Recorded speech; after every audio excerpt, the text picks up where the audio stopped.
Hello, welcome to my channel.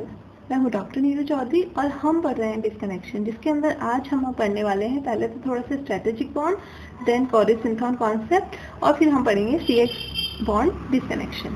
ठीक है, तो स्ट्रेटेजिक बॉन्ड जो होता है वो क्या है? The bond within the target molecule which are qualified to be disconnect. Target molecule के अंदर जो भी बॉन्ड डिस्कनेक्ट किया जाना है उसी को हम क्या कहते हैं? स्ट्रेटेजिक बॉन्ड कहते हैं। कोई भी मॉलिक्यूल आपके सामने है, जैसे कि आपके सामने ये मॉलिक्यूल है, तो इसके अंदर आपको बताना है कि स्ट्रेटेजिक बॉन्ड कौन सा होगा। तो इसके अंदर स्ट्रेटेजिक बॉन्ड ये वाला होगा, क्योंकि बेंजीन रिंग के ऊपर जो भी कोई ग्रुप होता है हम उसको डिस्कनेक्ट करते हैं। ओके, केवल हमें जो ध्यान रखना है, जो मैंने आपको लास्ट क्लास में बताया था, केवल हमको ये वाला जो बॉन्ड होता है बेंजीन रिंग के ऊपर OH, कभी भी हमें इसको डिस्कनेक्ट नहीं करना। हम इस तरीके से डिस्कनेक्ट नहीं करेंगे, या फिर इसके अलावा OR होगा तब भी हम डिस्कनेक्ट नहीं करेंगे। इसको हम डायरेक्ट यूज करते हैं, वो मैं आपको बता चुकी हूँ लास्ट क्लास के अंदर। कोरिस सिंथान कॉन्सेप्ट, तो ये आपको पता होना चाहिए कोरिस सिंथान कॉन्सेप्ट क्या होता है, क्योंकि कोरिस जो थे उन्होंने ही ये डिस्कनेक्शन का कॉन्सेप्ट दिया था, जिसके पहले सबसे पहले कोरिस ने सिंथान कॉन्सेप्ट दिया था। क्या था? द स्टार्टिंग पॉइंट जो होता है हमारा, जब भी हम सिंथेसिस करते हैं उसके अंदर स्टार्टिंग पॉइंट क्या होगा? जो भी कोई हमारा टारगेट मॉलिक्यूल है वो तो डिसाइड हो कि हम क्या सिंथेसाइज करने वाले हैं, तभी तो हम उसका डिस्कनेक्शन करके हम डिसाइड करेंगे कि क्या स्टार्टिंग मटेरियल होगा। तो सबसे पहले तो हमारा क्या है, हमें टारगेट कंपाउंड हो हमारे पास। उसके बाद में हम सबसे इम्पॉर्टेंट जो चीज़ है, मेन टास्क जो हमारा है वो क्या है? Find strategic bond. हमें सबसे पहले ये पता करना होगा कि स्ट्रेटेजिक बॉन्ड कौन सा है। मैंने आपको बता दिया स्ट्रेटेजिक बॉन्ड क्या होता है। जो भी कोई मॉलिक्यूल के अंदर बॉन्ड डिस्कनेक्ट किया जाना है उसी को हम क्या कहते हैं? Strategic bond. तो हमें फाइंड करना है strategic bond for disconnection of the target. जब हम मॉलिक्यूल के अंदर डिस्कनेक्शन करेंगे तो उससे क्या बनेगा? सिंथॉन्स बनेंगे। सिंथॉन जो होते हैं ये चार्ज स्पीशीज होती है। After generation of these usually charge synthons, they are converted into precursor. हम सिंथॉन्स को कन्वर्ट करते हैं प्रीकर्सर्स के अंदर, और प्रीकर्सर में जब हम इसे कन्वर्ट करते हैं, ये प्रीकर्सर जो होते हैं उन्हीं को हम क्या कहते हैं? केमिकल इक्विवेलेंट कहते हैं। इसके अंदर या तो हम किसी चार्ज एटम को या ग्रुप को ऐड करेंगे या फिर हम रिमूव करेंगे। दोनों ही प्रोसेस से हम क्या बना सकते हैं? प्रीकर्सर्स बना सकते हैं, क्योंकि रियल तो यही होते हैं। तो इस तरीके से कोरिस सिंथान कॉन्सेप्ट था। सिंपल कोई टारगेट मॉलिक्यूल है, उसके अंदर हमने डिस्कनेक्शन किया, सिंथॉन्स बने। सिंथॉन जो चार्ज स्पीशीज होती हैं जिनको हम कन्वर्ट करते हैं प्रीकर्सर्स के अंदर। क्लियर? किसी भी मॉलिक्यूल के अंदर स्ट्रेटेजिक बॉन्ड को सर्च करने के लिए जो प्रिंसिपल दिए गए थे वो 4 डिफरेंट डिस्कनेक्शन स्ट्रेटेजीज हैं, कि कोई भी मॉलिक्यूल आपके सामने अगर है तो उसको आप किस तरीके से आइडेंटिफाई करेंगे और उसके अंदर से किस तरीके से आप स्ट्रेटेजिक बॉन्ड को चूज करेंगे। ठीक है, तो सबसे पहले तो आपके सामने हो सकता है कोई एलिफेटिक बॉन्ड आपको डिस्कनेक्ट करना हो। तो एलिफेटिक बॉन्ड जब हम डिस्कनेक्ट करते हैं तो जरूरी है ये केवल कैसा होना चाहिए? नॉन एरोमेटिक होना चाहिए। Okay, only non aromatic carbon carbon bonds are analysed. Aliphatic bond जो डिस्कनेक्ट होते हैं वो केवल किसमें होते हैं? Non aromatic carbon carbon bonds जो होंगे वही डिस्कनेक्ट होंगे। एलिफेटिक बॉन्ड क्या है? जो कि हो सकते हैं नॉन एरोमेटिक रिंग के अंदर। नॉन एरोमेटिक रिंग का मतलब है वो इस तरीके से एलिसाइक्लिक रिंग हो सकती है, कोई भी 5 मेंबर्ड रिंग या 4 मेंबर्ड रिंग हो सकती है। ठीक है, या फिर कार्बन की चेन हो सकती है। इसके अंदर वो सिंगल और मल्टीपल बॉन्ड दोनों को ही हम कंसीडर करते हैं एलिफेटिक बॉन्ड्स के अंदर। ये हम आगे की फर्दर क्लासेस के अंदर डिस्कस करेंगे। एरोमेटिक सब्स्टिट्यूशन में डिस्कनेक्शन हम देख चुके हैं, जिसके अंदर इंपॉर्टेंट था कि हमें मेसोमेरिक इफेक्ट, इंडक्टिव इफेक्ट और इलेक्ट्रोफिलिक सब्स्टिट्यूशन के बारे में हमें नॉलेज होना चाहिए, तभी हम एरोमेटिक सब्स्टिट्यूशन को अच्छे से क्लियरली हम समझ सकते हैं। एरोमेटिक सब्स्टिट्यूशन में मैंने आपको कुछ इंपॉर्टेंट रिएक्शंस बताई थी, like Friedel-Crafts alkylation, Friedel-Crafts acylation, halogenation. इस तरीके से कुछ इंपॉर्टेंट रिएक्शंस हैं जो आपको जरूर से पता होनी ही चाहिए। थर्ड है कार्बन हेटेरोएटम बॉन्ड्स। यही हम आगे की क्लास में पढ़ने वाले हैं। जो आज हमारा टॉपिक है कार्बन हेटेरोएटम बॉन्ड। कार्बन होगा, उसके साथ में कोई भी हेटेरोएटम अटैच हो सकता है, जैसे कि कार्बन के साथ में हो सकता है ऑक्सीजन, कार्बन के साथ में अटैच सकता है, कार्बन के साथ में कोई सल्फर बॉन्ड हो सकता है अटैच। ओके, इस तरीके से कोई भी बॉन्ड हो सकता है। तो मेनली यही कैटेगरी है जो हम डिस्कनेक्ट करने वाले हैं। इसके अंदर 2 सेक्शन है, 1 group CX disconnection and second is 2 group CX disconnection. सबसे पहले हम स्टार्ट करते हैं 1 group CX disconnection. Let's start 1 group CX disconnection.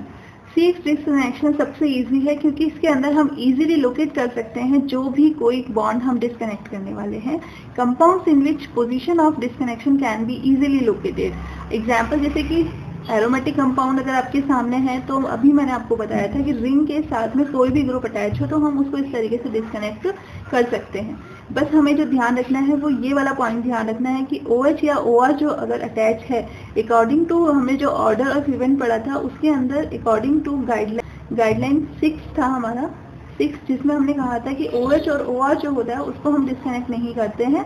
इसके अलावा कोई भी ग्रुप जो होगा वो हम इस तरीके से डिस्कनेक्ट कर सकते हैं क्योंकि उसको हम इजीली इलेक्ट्रोफिलिक सब्स्टिट्यूशन या न्यूक्लियोफिलिक सब्स्टिट्यूशन के थ्रू यहाँ पर लेकर आ सकते हैं। ठीक है, ये तो बात है एक आपका एरोमेटिक कंपाउंड्स के अंदर। दूसरा है एस्टर्स अगर हैं तो एस्टर में ये फंक्शनल ग्रुप होगा जिसमें कार्बोनिल और ऑक्सीजन के बीच का बॉन्ड डिस्कनेक्ट होगा। ईथर जो होंगे उसमें ईथर में दोनों साइड आपका कोई ना कोई एल्काइल ग्रुप लगे हुए हैं। ये जो एल्काइल ग्रुप लगे हुए होंगे इसमें या तो ये बॉन्ड डिस्कनेक्ट हो सकता है या ये बॉन्ड डिस्कनेक्ट हो सकता है, डिपेंड करता है जो भी कोई आप डिस्कनेक्ट करेंगे तो जो आपका सिंथॉन बनेगा उसकी स्टेबिलिटी और रिएक्टिविटी के अकॉर्डिंग हम डिसाइड करेंगे कौन सा बॉन्ड डिस्कनेक्ट होना है। ओके, नेक्स्ट है अमाइड्स। अमाइड्स के अंदर कार्बोनिल और नाइट्रोजन के बीच का बॉन्ड डिस्कनेक्ट होता है। सल्फाइड्स के अंदर भी सेम ईथर्स के ही अकॉर्डिंग होगा। ठीक है, क्या कहेंगे हम इसमें, the bond joining the carbon to the heteroatom is disconnected. जो भी कोई बॉन्ड है कार्बन और हीटेरो एटम के बीच का वही डिस्कनेक्ट हम करते हैं, कार्बन और हीटेरो एटम के बीच का। This approach is fundamental to synthetic design and is a one group disconnection since we need to recognize only one functional group to know that we can make the disconnection। कि यहाँ पर हमें एक ही group को recognise करना है जिसको हम डिस्कनेक्ट करेंगे। The corresponding reactions are mostly ionic। यहाँ पे मोस्टली जो रिएक्शंस होती हैं वो आयनिक होती हैं क्योंकि इसके अंदर केटायन और एनायन होगा। इन्वॉल्व न्यूक्लियोफिलिक हेटेरोएटम, जिसके अंदर इन्वॉल्व होता है कोई nucleophilic heteroatom. As in alcohol, जैसे अल्कोहल है तो ROH होगा तो न्यूक्लियोफिलिक हेटेरोएटम कौन सा होगा, ऑक्सीजन होगा। अमीन्स अगर है तो अमीन्स के अंदर RNH2 होगा तो कौन सा हेटेरोएटम होगा, नाइट्रोजन होगा।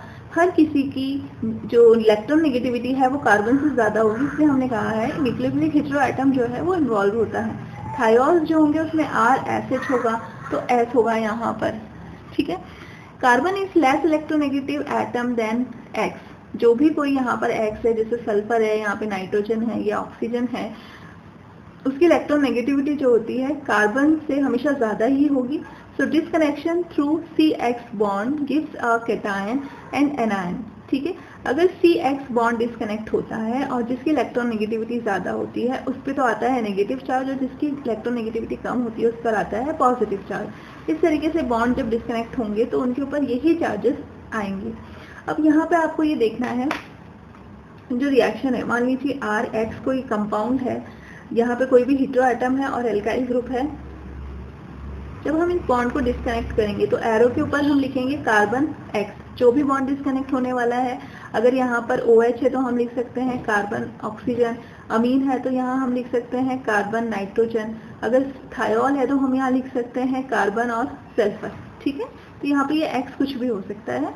अब हम इस बॉन्ड को डिस्कनेक्ट करते हैं तो डिस्कनेक्शन के बाद में जो चार्जेस हैं उसी के अकॉर्डिंग यहाँ पे चार्जेस हमारे आएंगे, जैसे कि R plus plus H minus. Okay, अब यहाँ पे जो ये R प्लस है इससे तो क्या बनेगा, इसका ये तो सिंथॉन्स हो गए, इन दोनों को हम क्या कहेंगे, ये दोनों तो क्या है, सिंथॉन्स है।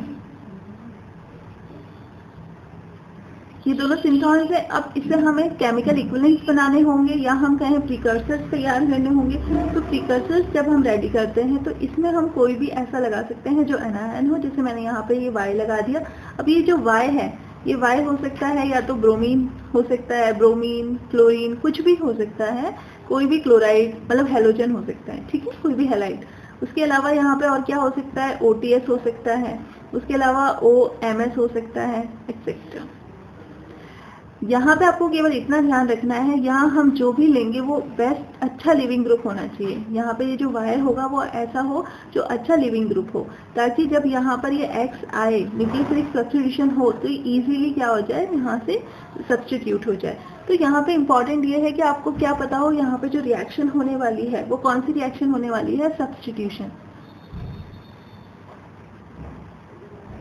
यहाँ पे जो रिएक्शन होने वाली है वो क्या है, सब्स्टिट्यूशन। और सब्स्टिट्यूशन भी कौन सा, न्यूक्लियोफिलिक सब्स्टिट्यूशन। तो न्यूक्लियोफिलिक सब्स्टिट्यूशन यहाँ पर होगा। और न्यूक्लियोफिलिक सब्स्टिट्यूशन आप सभी जानते हैं 2 टाइप्स का होता है, SN1 एंड SN2। तो हमें बेसिक नॉलेज जो अब ज़रूरत है जिसकी वो है SN1 एंड SN2 के बारे में आपको पता होना चाहिए कि SN1 जो होते हैं ये मेनली जो सबस्ट्रेट होगा वो कैसा होगा, 3 डिग्री होगा, मतलब टर्शरी होगा। ओके, जो भी कोई कार्बन होगा जिसके ऊपर हेटेरो एटम अटैच होगा वो टर्शरी होगा। और SN2 जो होता है उसमें हम मेनली 1 डिग्री लेते हैं और बाकी होती है 2 डिग्री पर डिपेंड करता है कि हमने सॉल्वेंट किस तरीके का लिया है। ये हो गया आपका प्राइमरी।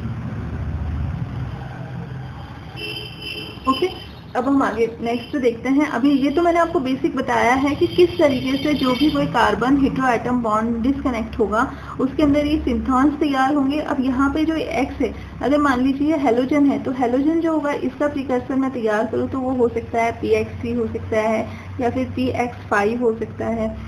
ओके, सबसे पहले हम स्टार्ट करते हैं कार्बोनिल डेरिवेटिव्स से। कार्बोनिल डेरिवेटिव्स में क्या है, CO ग्रुप के साथ में कोई भी यहाँ पे दूसरा ग्रुप हो सकता है। जैसे हम सबसे पहले स्टार्टिंग करते हैं OH से, मतलब हमारा एसिड आता है। एसिड से फिर हम डिराइव करते हैं दूसरे एसिड डेरिवेटिव्स। तो एसिड डेरिवेटिव्स के अंदर OH को रिप्लेस करके जैसे हेलोजन आ जाएगा तो एसिड क्लोराइड, एसिड हैलाइड हो जाएगा। NH2 आ जाएगा तो अमाइड हो जाएगा। OR आएगा तो एस्टर हो जाएगा या एनहाइड्राइड हो जाएगा। तो इस तरीके से वो सारे क्या हो जाएंगे, एसिड डेरिवेटिव्स हो जाएंगे। Acid derivatives are disconnected by the bond a carbonyl group and the hetero atom. तो कार्बोनिल ग्रुप और हेटेरो एटम के बीच का, कार्बोनिल ग्रुप और हेटेरो एटम के बीच का बॉन्ड जो है वो डिस्कनेक्ट होना है। ये रहा आपका acid derivative. Acid derivative COOH था, यहाँ पे OH को सब्स्टिट्यूट करके यहाँ पे कोई दूसरा ग्रुप आया है तो इसलिए हमने इसको एसिड डेरिवेटिव बोला है। और ये जो बॉन्ड अब डिस्कनेक्ट होने वाला है वो ये वाला बॉन्ड डिस्कनेक्ट होना है। यहाँ पे डिस्कनेक्शन के लिए हमने एरो यूज कर लिया। अब ये CX बॉन्ड जो भी डिस्कनेक्ट होना है हम यहाँ पे उसको CX लिख देंगे। और ये अगर मान लीजिए एस्टर है तो हम यहाँ एस्टर लिख देंगे, अमाइड है तो अमाइड लिख देंगे। जो भी कोई ये फंक्शनल ग्रुप होगा वो हम यहाँ पर लिख देंगे। उसके बाद में मैंने आपको कहा था कि कार्बन और जो भी कोई हेटेरो एटम होगा, कार्बन और हेटेरो एटम के बीच में जब ये बॉन्ड डिस्कनेक्ट होगा तो हेलोजन के ऊपर तो आएगा नेगेटिव चार्ज एंड इसके ऊपर आएगा पॉजिटिव चार्ज। ये हमने डिसाइड किया था इलेक्ट्रॉन नेगेटिविटी से। तो X के ऊपर तो आ गया नेगेटिव चार्ज, यहाँ पे इसके ऊपर आ गया पॉजिटिव। ये दोनों क्या है, सिंथॉन्स है। ये आपको अच्छे से अब तक समझ में आ गया होगा। ये क्या है, सारे के सारे सिंथॉन है। इसका बना है ये जो केमिकल इक्विवेलेंट है, इसका केमिकल इक्विवेलेंट ये है, इसका केमिकल इक्विवेलेंट ये है। इन्हीं के बीच में रिएक्शन होगी। ये जो कोई रिएजेंट है ये इसके ऊपर आगे सब्स्टिट्यूशन करेगा। आगे हम और आगे रिएक्शंस देखेंगे, डिटेल में हम पढ़ लेंगे। पर होने वाला तो यहाँ पे न्यूक्लियोफिलिक सब्स्टिट्यूशन ही है। जो एसिड डेरिवेटिव होते हैं वो बहुत बढ़िया न्यूक्लियोफिलिक सब्स्टिट्यूशन रिएक्शंस देते हैं, क्योंकि उसके अंदर जो भी कोई CO के पास में ग्रुप लगा हुआ होता है वो अच्छा लिविंग ग्रुप होगा तो वो इजीली सब्स्टिट्यूट हो जाता है। ठीक है, अब इसके अंदर हम एक फर्स्ट एग्जांपल लेते हैं, एनालिसिस ऑफ टारगेट मॉलिक्यूल्स 1। इसके अंदर ये एक कंपाउंड है जो कि इंसेक्ट रेपेलेंट है। और अगर आप इसको देखो कि इसके अंदर कौन सा फंक्शनल ग्रुप है तो वो फंक्शनल ग्रुप एस्टर है। ठीक है, ये पूरा ROCOR हम, ठीक है, तो ये क्या है, एस्टर है। अब इसके अंदर हम बॉन्ड जब डिस्कनेक्ट करने के लिए हम बॉन्ड को देखें तो सबसे पहले तो आपके दिमाग में आना चाहिए कि एरोमेटिक है या एलिफेटिक है। तो ये एलिफेटिक है। ठीक है, यहाँ पे बेंजीन रिंग्स लगी हुई हैं, लेकिन फिलहाल हम जो बॉन्ड डिस्कनेक्ट करेंगे वो ये वाला बॉन्ड डिस्कनेक्ट करेंगे। क्योंकि हमेशा आपको पहले अगर कोई कार्बन और हेटेरो एटम के बीच का बॉन्ड डिस्कनेक्ट होने का ऑप्शन होता है तो हम सबसे पहले उसी बॉन्ड को डिस्कनेक्ट करते हैं। ठीक है, तो हम यहाँ पे देखेंगे कि इस कार्बन और इस हेटेरो एटम के बीच का बॉन्ड डिस्कनेक्ट हो सकता है तो हम इस बॉन्ड को डिस्कनेक्ट करेंगे। ठीक है, इस बॉन्ड को डिस्कनेक्ट करेंगे तो यहाँ पे ऑक्सीजन पे नेगेटिव चार्ज आएगा और इस कार्बन के ऊपर पॉजिटिव चार्ज आएगा। ऑक्सीजन पे नेगेटिव चार्ज आएगा तो सबसे बढ़िया इसका जो काउंटर पार्ट होगा वो हाइड्रोजन होगा। तो हमने इस तरीके से इसको तो अल्कोहल में कन्वर्ट कर दिया। और इस CO ग्रुप के जो भी कोई काउंटर पार्ट होगा वो यहाँ पे Y हमने लिखा है। तो ये Y क्या होगा, कोई बढ़िया कोई भी लिविंग ग्रुप हो सकता है। जो एक अच्छा लिविंग ग्रुप होगा वो हम यहाँ पे यूज करेंगे। अब वो लिविंग ग्रुप हो सकता है कि हम यहाँ पे हेलोजन ले लें, हो सकता है यहाँ पे NH2 ले लें, हो सकता है हम यहाँ पे OR ले लें, इनमें से कुछ भी हम यहाँ पे यूज कर सकते हैं। लेकिन सबसे जो बेस्ट लिविंग ग्रुप होगा वो, अगर ये Cl हम लेते हैं तो एसिड क्लोराइड बनेगा। ठीक है, तो एसिड क्लोराइड जो होता है वो सबसे बढ़िया लिविंग ग्रुप होता है, सबसे ज़्यादा रिएक्टिव होता है। तो ये आगे मैं आपको भी बताती हूँ, लेकिन ये आपने देखिए डिस्कनेक्ट किस तरीके से बॉन्ड होगा। अब इसका हम सिंथेसिस देख लेते हैं। तो ये सिंथेसिस जब हम इसका करेंगे तो हमारे सामने हमारे पास जो कंपाउंड थे, जो हमारे पास स्टार्टिंग मटेरियल थे सिंथेसिस के लिए, वो तो एक अल्कोहल था, और हमने यहाँ पे कहा था कि हम यहाँ पे Y कुछ भी ले सकते हैं। तो हम यहाँ YCl लिख रहे हैं, क्योंकि सबसे बढ़िया जो होता है रिएक्टिव वो यही होता है, एसिड क्लोराइड। तो ये हमने दोनों ले लिए। इसके अलावा हम यहाँ पे pyridine भी लेते हैं, क्योंकि यहाँ पे एक बेस जो कि एक कैटलिस्ट की तरह बिहेव करेगी यहाँ पे pyridine, और एज अ सॉल्वेंट भी यहाँ पे बिहेव करेगी। तो ये as a solvent and as a catalyst behave करती है।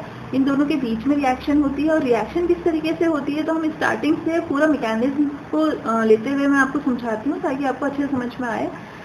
pyridine जो होगी बेस होगी, यहाँ पे ये हाइड्रोजन को ले लेगी, तो ये जो बनेगा ये क्या बनेगा, PHO नेगेटिव।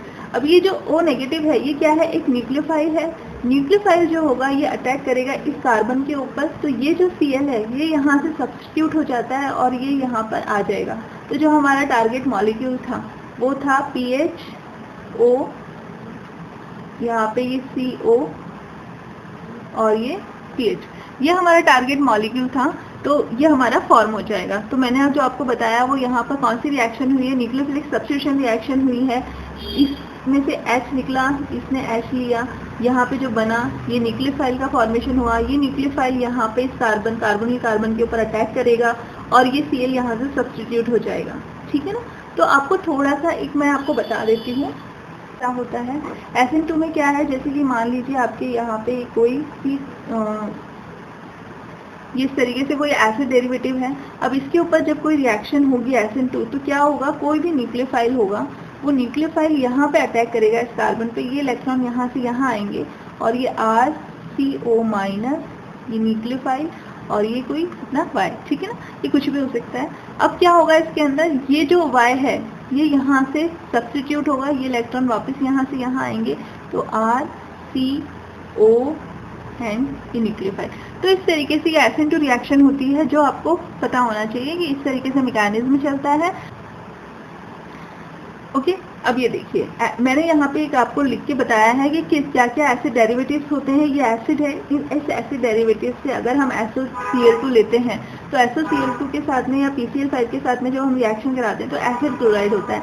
मैंने कहा कि ये सबसे ज़्यादा रिएक्टिव होता है, यहाँ आप लिख सकते हैं मोस्ट रिएक्टिव। ये सबसे ज़्यादा रिएक्टिव होता है। इसका रीज़न आप ये भी समझ सकते हैं कि जो एसिड है, एसिड के साथ में रिएक्शन होकर एसिड बना है, तो इसलिए ये सबसे ज़्यादा रिएक्टिव है। उसके बाद में एनहाइड्राइड हम फॉर्मेशन कर सकते हैं। अगर हम रिएक्शन कराते हैं तो हमारा एनहाइड्राइड का फॉर्मेशन हो जाता है। अगर हम अल्कोहल से रिएक्शन कराते हैं एसिड की, तो एस्टर का फॉर्मेशन हो जाता है। अगर हम अमाइड हमें फॉर्मेशन होना है तो उसके लिए हम इस तरीके से सेकेंडरी अमीन से रिएक्शन कराते हैं एसिड की, तो अमाइड का फॉर्मेशन हो जाता है। तो इस तरीके से ये सबसे ज़्यादा लेस रिएक्टिव होती है। अमाइड जो होते हैं वो सबसे लेस रिएक्टिव होते हैं। तो हमारे पास अगर ऑप्शन है, अगर हमें कोई भी केमिकल इक्विवेलेंट रेडी करना है तो हम हमेशा प्रीफर करते हैं कि हम एसिड क्लोराइड से ही रिएक्शन करवाएं। ठीक है, और ये ऑर्डर भी आपको पता होना चाहिए, क्या रिएक्टिविटी ऑर्डर होता है जो भी एसिड डेरिवेटिव्स होते हैं उनके।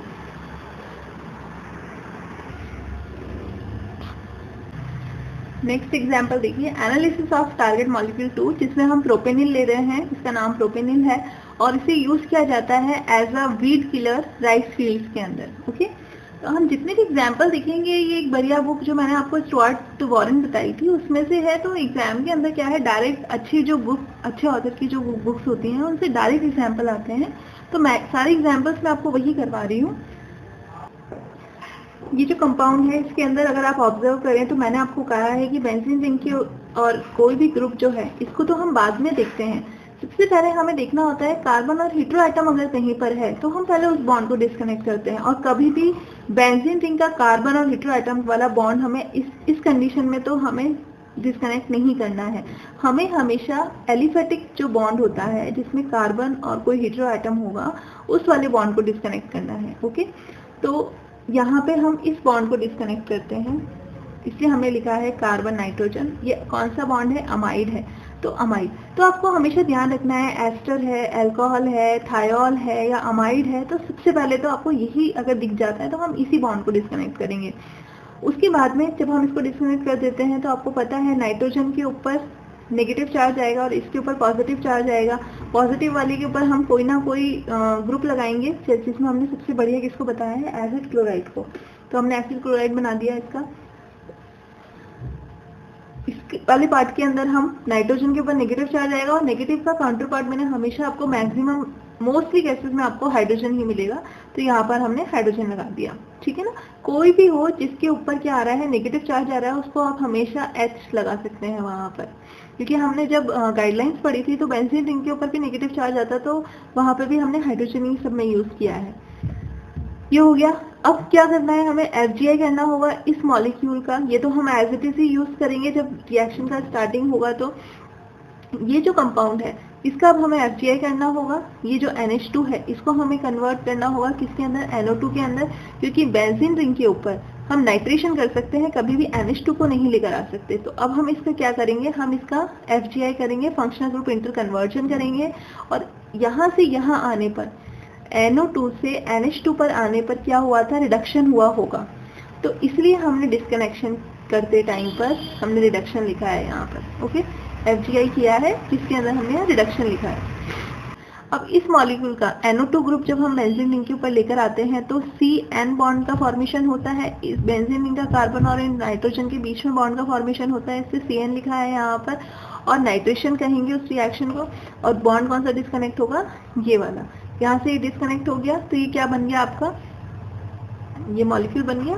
बस अब हम स्टार्ट किसके साथ करेंगे, इसके, और इसको लेकर हम रिएक्शन को स्टार्ट करेंगे। एक ये पॉइंट देख लीजिए, the orientation for nitration is correct. हमने यहाँ पर नाइट्रेशन जब किया है, हमने ये सोच के किया है कि यहाँ पर नाइट्रेशन हुआ होगा, या तो यहाँ हो सकता है या फिर यहाँ हो सकता है। मतलब जो क्लोरीन होता है ये ऑर्थो पैरा डायरेक्टिंग होता है, तो एक क्लोरीन का इफेक्ट हम देख रहे हैं कि एक क्लोरीन अगर इसका पैरा लग रहा है तो ये यहाँ पर आएगा। इसके अंदर पॉसिबिलिटी है कि 1 2 3 ट्राई सब्स्टिट्यूट कंपाउंड बन जाए, मतलब यहाँ पर भी आ जाए और यहाँ भी आ जाए, यहाँ भी आ जाए, इस तरीके से कई सारी जगह पर आ सकता है, लेकिन ऐसा नहीं होता ड्यू टू स्टेरिक हिंड्रेंस, ठीक है। तो ये प्रॉब्लम नहीं है, केवल एक ही जगह पर आएगा, या तो यहाँ पर या फिर इस क्लोरीन के रिस्पेक्ट में मानेंगे तो यहाँ पर। अभी हमने इस क्लोरीन के रिस्पेक्ट में नाइट्रेशन को कंसीडर किया है तो इसके पैरा पे यहाँ लगा दिया है। अगर इसके रिस्पेक्ट में मानते तो यहाँ पर लगा देते, पर आता केवल एक ही जगह पर, ओके। अब इसका सिंथेसिस देख लेते हैं। सिंथेसिस देखिए, हमने ये हमारा स्टार्टिंग मटेरियल था, इस पे हमें करवाना है नाइट्रेशन। नाइट्रेशन के लिए HNO3 और H2SO4 लिया जाता है, नाइट्रेशन हो जाएगा। मैंने आपको कहा है या तो इस प्लेस पर होगा या फिर इस प्लेस पर होगा, दोनों में से किसी भी एक प्लेस पर हम करवाएंगे तो एक ही बात है। तो ये बन गया आपका। अब हम इसका क्या कराएं, नाइट्रेशन। मैंने आपको एक और बात बताई थी कि इसकी जगह पर हम और क्या ले सकते हैं, दूसरा ऑप्शन SN कंसंट्रेटेड HCl भी हम यहाँ पर ले सकते हैं, ठीक है। तो आप लोग जो भी कोई कॉमन पॉइंट्स आते हैं उनको हमें साथ में ही याद करते हुए चलना है। तो H2 पैलेडियम कार्बन हम ले लें, या फिर हम टिन और कंसंट्रेटेड HCl भी ले सकते हैं, ओके।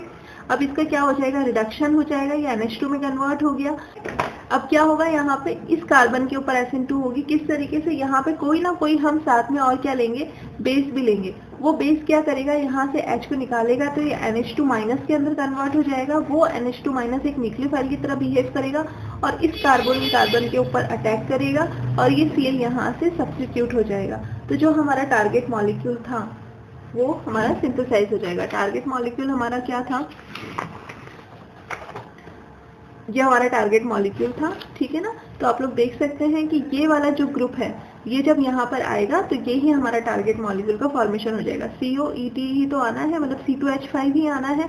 तो CO C2H5 ये यहाँ पर ये वाला मॉलिक्यूल जो है वो यहाँ पर आ गया, ओके। तो ये रिएक्शन आपको समझ में आ गई। नेक्स्ट देखिए, नेक्स्ट एग्जाम्पल देखिए। यहाँ पे ये एक टारगेट मॉलिक्यूल है जिसके अंदर अगर आप ऑब्जर्व करेंगे तो COOH ग्रुप लगा हुआ है, ठीक है ना। उसके अलावा यहाँ पे एस्टर ग्रुप है। अब इस एस्टर, बस एस्टर दिख गया मतलब कार्बन और हेटेरो एटम दिख गया। आपका टारगेट होना चाहिए कि जब भी आपके सामने कोई मॉलिक्यूल आता है तो आपको ऑब्जर्व करना है क्या उसके अंदर अमाइड है, एस्टर है, अल्कोहल है या थायोल है। तो अगर ये हो है तो 100% वही बॉन्ड डिस्कनेक्ट होगा। तो यहाँ पे ये कार्बोनिल और ये ऑक्सीजन, ये वाला बॉन्ड आपको डिस्कनेक्ट करना है सबसे पहले। तो हमने यहाँ पर लिख दिया कार्बन ऑक्सीजन के बीच का बॉन्ड टूटना है, इससे ये CO लिख दिया, और ये बॉन्ड कौन सा है, एस्टर है, तो यहाँ पे हमने एस्टर लिख दिया। अब जब ये बॉन्ड डिस्कनेक्ट होगा तो ऑक्सीजन के ऊपर नेगेटिव चार्ज आएगा, और नेगेटिव चार्ज पे हमें क्या लगाना है, हाइड्रोजन। तो हमारा ये केमिकल इक्विवेलेंट तैयार हो गया। अब यहाँ पे पॉजिटिव चार्ज आएगा, पॉजिटिव के लिए अभी तक हमने ये मैंने कॉमन लिखा है Y, हम चाहें तो यहाँ पे दूसरा कुछ भी ले सकते हैं, हेलोजन। लेकिन अभी यहाँ पे स्टार्टिंग मटेरियल क्या लेना है वो भी मैं आपको बताती हूँ। ये बॉन्ड को डिस्कनेक्ट करके ये तो हमारे स्टार्टिंग मॉलिक्यूल्स बन गए। अब ये जो है आप देख सकते हैं ये एसिड भी है, और अगर मैं यहाँ Cl लगा देती हूँ तो ये एसिड क्लोराइड भी है, मतलब हाफ एसिड क्लोराइड है और हाफ एसिड है। तो इस तरीके का जो कंपाउंड होता है ये किससे बन सकता है, थैलिक एनहाइड्राइड से बन सकता है। इसको हम डायरेक्ट यूज करते हैं अकॉर्डिंग टू गाइडलाइन 7। डायरेक्ट ही हम इसको as a direct use as compound, ठीक है ना। इसको हम as a starting compound use करेंगे, क्योंकि ये मैंने आपको बताया था कुछ कंपाउंड होते हैं जिनको सिंथेसाइज करना थोड़ा मुश्किल होता है, इसलिए हम उनको डायरेक्टली यूज करते हैं। तो अगर हम इस तरीके के थैलिक एनहाइड्राइड हम यूज करते हैं, इसका नाम क्या है, थैलिक एनहाइड्राइड। थैलिक एनहाइड्राइड अगर हम लेते हैं तो क्या होगा, यहाँ से अब आप लोग इसको देख सकते हैं, ये यहाँ पे क्या है, बेस है। ये क्या है, बेस है। अब ये बेस क्या काम करेगा, यहाँ से इस H को निकाल लेगा। ये H जब निकलेगा तो इसके ऊपर नेगेटिव चार्ज आएगा। ये नेगेटिव चार्ज जो है ये अटैक करेगा कहाँ पे, इस कार्बन के ऊपर। दोनों में से किसी भी कार्बन के ऊपर अटैक कर सकता है। मान लीजिए इसने अटैक किया इस कार्बन के ऊपर, तो ये जो ऑक्सीजन है ये यहाँ से इलेक्ट्रॉन्स को लेके ये यहाँ से रिमूव हो जाएगा, तो ये यहाँ पे अटैच हो जाएगा। तो बस यही तो हमें चाहिए कि इस कार्बन और इस ऑक्सीजन के बीच में बॉन्ड फॉर्मेशन हो जाए। तो इस तरीके से यहाँ पे ये बॉन्ड फॉर्मेशन हो गया तो हमारा ये टारगेट मॉलिक्यूल तैयार हो जाएगा। तो इस तरीके से सभी रिएक्शन जो है सबके अंदर SN2 ही हो रही है। SN2 के अंदर होता है पहले तो एडिशन होता है, देन एलिमिनेशन होता है। तो ये दो प्रोसेस चलते हैं, एडिशन देन एलिमिनेशन, ठीक है ना। SN2 में एडिशन देन एलिमिनेशन। तो इस तरीके से जितने भी एसिड डेरिवेटिव होते हैं ये बढ़िया SN2 एडिशन एलिमिनेशन रिएक्शन को शो करते हैं। तो ये आपके 3 टारगेट मॉलिक्यूल्स को लेके मैंने एग्जांपल समझाए हैं। होप सो आपको समझ में आया होगा कि अगर एसिड डेरिवेटिव आपके सामने आ जाए तो आप किस तरीके से बॉन्ड को डिस्कनेक्ट करेंगे। नेक्स्ट क्लास के अंदर जो हम स्टार्ट करेंगे वो हमारा अल्कोहल और थायोल के केसेस हम देखेंगे। तो ये जो 1 ग्रुप CH डिस्कनेक्शन है ये आपके 2 क्लासेस के अंदर कंप्लीट होगा। फिर उसके बाद में 3rd क्लास के अंदर मैं आपको शॉर्ट में फटाफट से इसको बता दूंगी, तो इजीली आपका कवर हो जाएगा। हमेशा मैं आपको शॉर्ट नोट्स में बताने की कोशिश करूंगी ताकि आपका जो भी आप पढ़ते हैं वो सारा आपका एक जगह पर शॉर्ट फॉर्म में रेडी हो जाए।